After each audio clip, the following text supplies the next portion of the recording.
திண்டுக்கல் மாவட்டம் வேடச்சந்தூர் அருகே பெற்ற கடனை திரும்ப செலுத்தாத டீ கடைக்காரர் மற்றும் அவரது மனைவி மிரட்டப்படும் காட்சி வெளியாகியுள்ளது.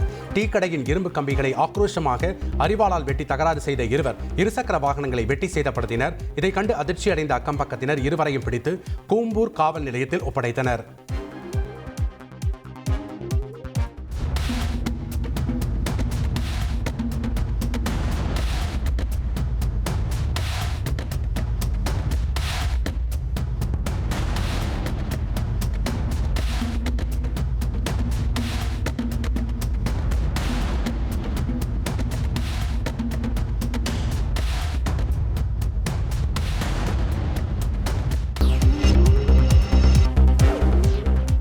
மழை காரணமாக கடையநல்லூர் அணை 3வது முறையாக நிரம்பியதால் விவசாயிகள் மகிழ்ச்சி அடைந்துள்ளனர். தென்காசி மாவட்டம் மேற்கு தொடர்ச்சி மலைப்பகுதிகளில் பெய்து வரும் கனமழை காரணமாக பல்வேறு நீர்நிலைகளில் நீர்வரத்து அதிகரித்து காணப்படுகிறது.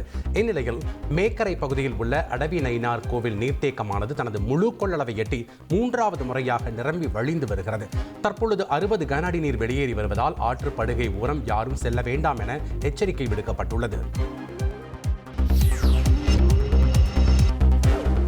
நீலகிரி மாவட்டம் கூடலூர் முக்கிய நகர பகுதிக்குள் புகுந்த காட்டு யானை ஒன்று குடியிருப்பு பகுதியில் அங்கும் இங்கும் நடமாடியதால் மக்கள் அச்சமடைந்தனர்.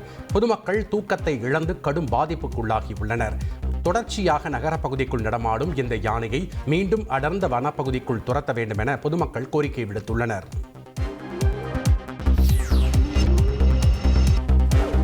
திருவண்ணாமலை மாவட்டம் ஆரணிக்கு வருகை தந்த அதிமுக பொதுச் செயலாளர் எடப்பாடி பழனிசாமிக்கு 20 அடி உயர மாலை அணிவித்து வரவேற்பு அளிக்கப்பட்டது.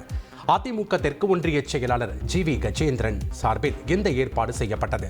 ஆப்பிள், ஆரஞ்சு, சாத்துக்குடி உட்பட 200 கிலோ பழங்கள் கொண்டு தயாரிக்கப்பட்ட ராட்சத மாலை எடப்பாடி பழனிசாமிக்கு கிரேன் மூலம் அணிவிக்கப்பட்டது.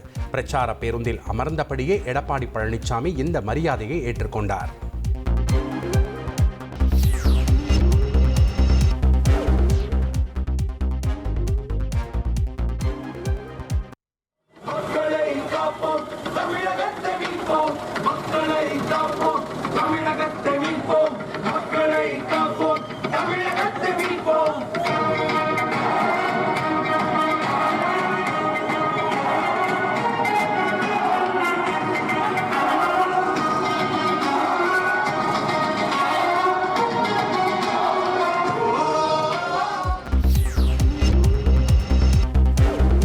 திருவள்ளூர் அரசு மருத்துவக் கல்லூரி மருத்துவமனையில் பணிபுரியும் மாலா என்ற தூய்மை பணியாளரை மீரா என்ற செவிலியர் தாக்கியதாக கூறப்படுகிறது.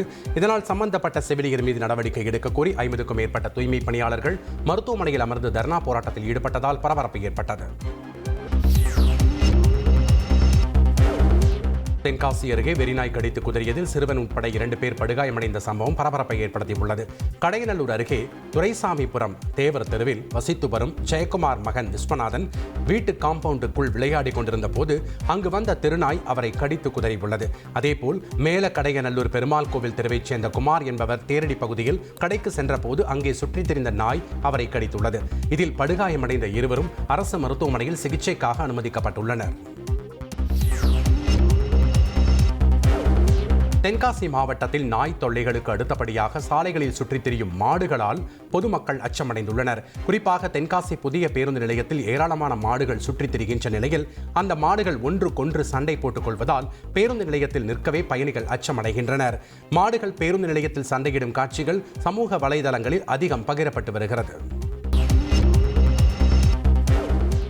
மேற்கு தாம்பரம் ஸ்ரீ சாய்ராம் பொறியியல் கல்லூரியில் சுதந்திர தின விழாவை முன்னிட்டு சுமார் 1.5 கிலோமீட்டர் நீள தேசிய கொடியை ஏந்தி மாணவர்கள் கின்னஸ் சாதனை படைக்க முயன்றனர்.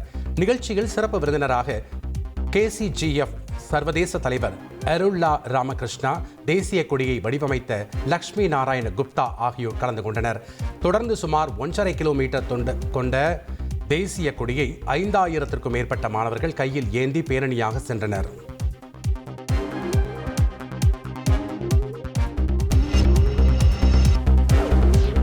நீலகிரி மாவட்டம் கூடலூரை அடுத்துள்ள முதுமலை புலிகள் காப்பகத்தில் வளர்ப்பு யானை சந்தோஷின் 55வது பிறந்தநாள் விழா கேக் வெட்டி கொண்டாடப்பட்டது. தெப்பக்காடு வளர்ப்பு யானை முகாமில் 1971ஆம் ஆண்டு சந்தோஷ் என்ற யானை பிறந்தது. மிகவும் அழகான தந்தங்களை கொண்ட இந்த யானை தனது 55வது வயதில் அடியெடுத்து வைக்கும் நிலையில் வனத்துறை அதிகாரிகள் சுற்றுலா பயணிகள் முன்னிலையில் ராகி மற்றும் கொள்ளினாலான 2 கேக்குகளை வெட்டி யானைக்கு ஊட்டி பாடல் பாடி மகிழ்ந்தனர்.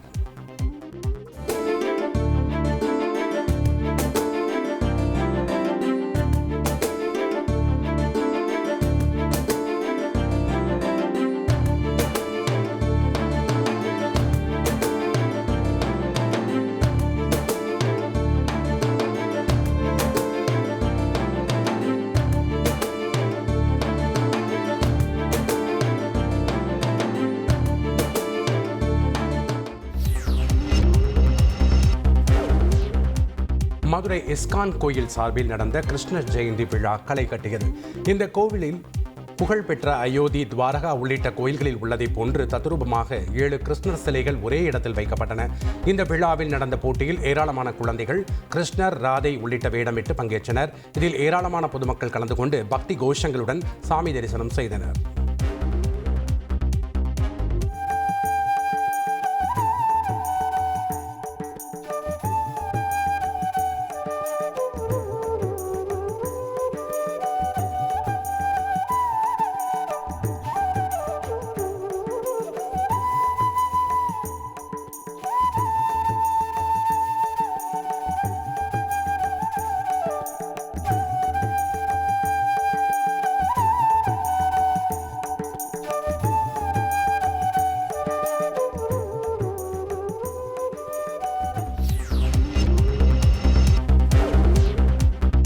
நாமக்கல்லில் காவலர்களை தாக்கிய 3 இளைஞர்களும் குண்டாசில் கைது செய்யப்பட்டு சிறையில் அடைக்கப்பட்டுள்ளனர்.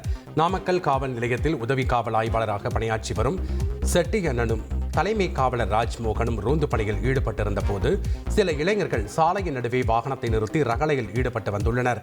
இதனை தட்டி கேட்ட 2 போலீசாரையும் தாக்கியதோடு இல்லாமல் கொலை மிரட்டலும் விடுத்துள்ளனர். புகாரின் பேரில் விஜய், அஜித், ஞானசேகரன் ஆகிய 3வரையும் போலீசார் குண்டா சட்டத்தில் கைது செய்து சிறையில் அடைத்தனர்.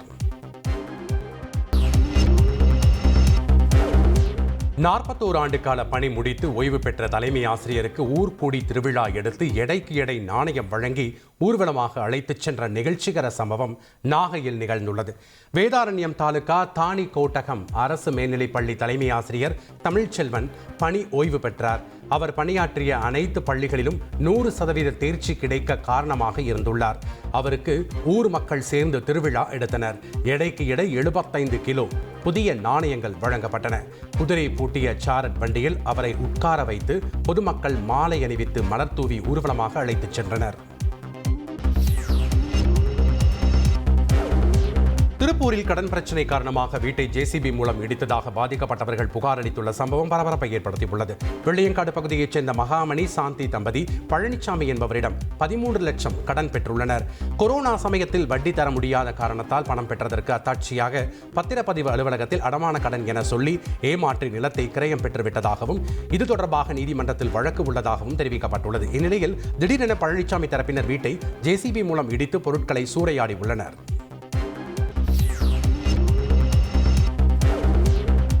குன்னூர் வெலிங்டனில் 79வது சுதந்திர தினம் மற்றும் ஆபரேஷன் சிந்தூரை குறிக்கும் வகையில் போர் நினைவு தூணில் ராணுவ வீரர்களின் பேண்ட் இசை நிகழ்ச்சி நடைபெற்றது. முன்னதாக போர் நினைவு தூணில் போரில் உயிர் நீத்த வீரர்களுக்கு மலர் வளையம் வைத்து அஞ்சலி செலுத்தப்பட்டது. பின்னர் ராணுவ பயிற்சி மையத்தில் தேசிய கொடி ஏற்றி மரியாதை செலுத்தப்பட்டது.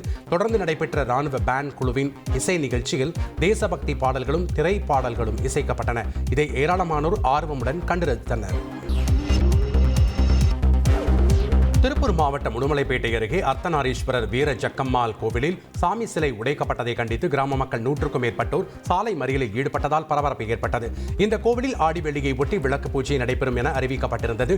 இந்நிலையில் இரவு அதே பகுதியைச் சேர்ந்த மற்றொரு சமூகத்தினர் அர்த்தநாரீஸ்வரர் சிலையை உடைத்ததாக கூறி கிராம மக்கள் உடுமலை பிரதான சாலையில் மறியலில் ஈடுபட்டனர். அப்போது சிலையை உடைத்தவர்களை உடனடியாக கைது செய்ய வேண்டும் என வலியுறுத்தினர். அரியலூர் மாவட்டம் கொள்ளிடம் ஆற்றில் குளித்த சிறுவன் நீரில் மூழ்கி பலியான சம்பவம் சோகத்தை ஏற்படுத்தியுள்ளது. குருவாடி கிராமத்தைச் சேர்ந்த தேசிங்கராஜன் மகன் கஜேந்திரன் கிராமத்தில் உள்ள அம்மன் கோவிலில் பால்குடம் எடுக்கும் விழாவில் பங்கேற்றுள்ளார். அப்போது கொள்ளிடம் ஆற்றங்கரையில் அமைந்துள்ள கோவிலில் இருந்து பால்குடம் எடுத்துச் செல்ல பொதுமக்கள் கூடினர். அப்போது கஜேந்திரன் கொள்ளிடம் ஆற்றில் இறங்கி குளித்த நிலையில் எதிர்பாராத விதமாக திடீரென ஆற்றில் அடித்துச் செல்லப்பட்டார். இந்த சம்பவம் தொடர்பாக போலீசார் வழக்கு பதிவு செய்து விசாரணை நடத்தி வருகின்றனர். திருப்பத்தூர் மாவட்டம் புதுப்பேட்டையில் உள்ள ரயில்வே மேம்பாலத்தின் கீழ் மழைநீர் தேங்கி நிற்பதால் பொதுமக்களும் வாகன ஓட்டிகளும் கடும் அவதியடைந்து வருகின்றனர். மழை பெய்தாலே ரயில்வே மேம்பாலத்தின் கீழ் முழங்கால் அளவுக்கு மழைநீர் தேங்கி நிற்பது தொடர்கதையாகி வருவதாக மக்கள் குற்றம் சாட்டுகின்றனர். இதனை துறை சார்ந்த அதிகாரிகள் கவனத்தில் கொண்டு விரைந்து நடவடிக்கை மேற்கொள்ள வேண்டும் என பொதுமக்கள் கோரிக்கை விடுத்துள்ளனர். திருவண்ணாமலை வடவீதி சுப்பிரமணியர் கோவிலில் காவடி மற்றும் பால்குடம் எடுத்து பக்தர்கள் நேர்த்திக்கடன் செலுத்தினர். ஆடி கிருத்திகையை முன்னிட்டு கோவிலில் சிறப்பு அபிஷேகம் மற்றும் ஆராதனைகள் நடைபெற்றது. பின்னர் பக்தர்கள் பால் காவடி, பன்னீர் காவடி, புஷ்ப காவடி உள்ளிட்ட காவடிகளை எடுத்தும் பெண்கள் பால் குடங்களை ஏந்தியும் ஊர்வலமாக வந்து தங்களது நேர்த்திக்கடனை நிறைவேற்றினர். திண்டுக்கல் மாவட்டம் நத்தம் அருகே பைக் மீது டிராக்டர் மோதிய விபத்தில் பைக்கில் வந்தவரின் கால் துண்டான சம்பவம் சோகத்தை ஏற்படுத்தியுள்ளது. குட்டூர் பிரிவு அருகே தேசிய நெடுஞ்சாலையில் உளுப்பக்குடியைச் சேர்ந்த வெள்ளைச்சாமி என்பவர் பைக்கில் சென்று கொண்டிருந்தார். அப்போது அந்த வழியாக வந்த டிராக்டர் திரும்ப முயன்ற போது முன்னால் சென்ற பைக் மீது பலமாக மோதியது. இந்த விபத்தில் வெள்ளைச்சாமியின் இடது கணுக்கால் துண்டானது. மதுரை தனியார் மருத்துவமனையில் வெள்ளைச்சாமி சிகிச்சையில் உள்ள நிலையில் தேசிய நெடுஞ்சாலையில் அதிக அளவில் ஆக்கிரமிப்புகள் இருப்பதால் இப்பகுதியில் தொடர்ந்து விபத்துகள் ஏற்படுவதாகவும் இதனை அகற்ற நடவடிக்கை எடுக்க வேண்டும் எனவும் அந்த பகுதி மக்கள் கோரிக்கையை முன்வைக்கின்றனர். ஈரோடு கோபிச்செட்டிப்பாளையம் அருகே குழாய் அமைப்பதற்காக குழி தோண்டப்பட்ட நிலையில் மரம் சாய்ந்ததில் மின்கம்பிகள் அருந்து அவ்வழியே வந்த அரசு பேருந்தின் மீது விழுந்ததால் பரபரப்பு ஏற்பட்டது. கோபிச்செட்டிப்பாளையம் அருகே காசிப்பாளையத்தில் விவசாய தோட்டத்தில் குழாய் அமைப்பதற்காக குழி தோண்டப்பட்டது.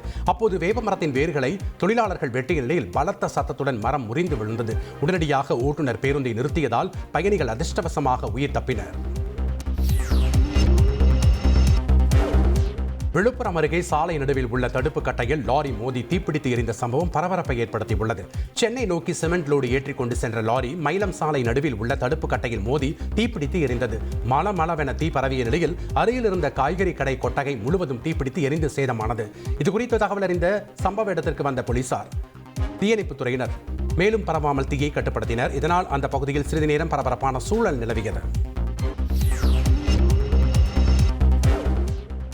சேலம் மாவட்டம் சங்ககிரி அருகே கைவினை சிற்பக்கடல் கலைக்கூடத்தில் விநாயகர் சிலைகள் தயாரிக்கும் பணிகள் தீவிரமாக நடைபெற்று வருகிறது.